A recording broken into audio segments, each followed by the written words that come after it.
ये अध्याय 1 के श्लोक 1 से लेकर श्लोक 5 तक हमने देखा। अब हम श्लोक 6 के अध्याय 1 के 6वें श्लोक की तरफ आगे बढ़ते हैं। युधामन्योश्च विक्रांत उत्तमौजाः च वीर्यवान् सौभद्रः पुत्रोपद्रेयाः च सर्वे एव महारथाः। अर्थात पराक्रमी युधामन्यु अत्यंत शक्तिशाली उत्तमौजा सुभद्रा का पुत्र तथा द्रौपदी के पुत्र ये सभी महारथी हैं। अध्याय 1 का 7वां श्लोक। अस्माकं तु विशिष्टाये तात्रिभूतद्विजोत्तम नायकामं सैन्यस्य संज्ञार्थं तां ब्रवीमि।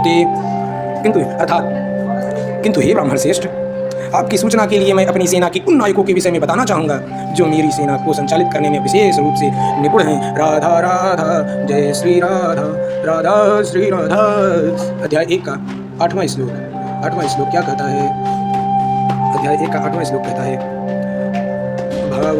भवान भीष्म च कर्णः च कृपः च समीच्य अश्वत्थामा विकर्णः च सौमदत्ति तथा एव च। अर्थात मेरी सेना में स्वयं आप, भीष्म, गरुड़, कृपाचार्य, अश्वत्थामा, विकर्ण तथा सोमदत्त का पुत्र भूरिश्रवा आदि हैं जो युद्ध में सदैव विजयी रहे हैं। तात्पर्य यह है कि दुर्योधन उन अद्वितीय युद्धवीरों का उल्लेख करता है जो सदैव विजयी होते रहे हैं। विकर्ण दुर्योधन का भाई है, अश्वत्थामा द्रोणाचार्य का पुत्र है और सौमदत्ती या भूरिश्रवा बाली के समान राजा के पुत्र हैं। कर्ण अर्जुन का आधा भाई है क्योंकि वह कुंती के गर्भ से राजा पांडु के साथ विवाहित होने के पूर्व उत्पन्न हुआ था। कृपाचार्य की जुड़वा बहन द्रोणाचार्य को ब्याही थी।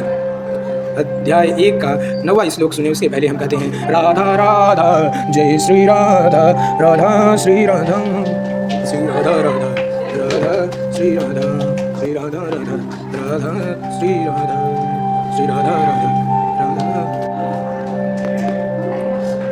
अध्याय 1 का 9वां श्लोक। अन्ये च बहवः श्रुवा मदर्थे वित्तजीविताः नानाशस्त्रप्रहरणाः सर्वे युद्ध विशारदः।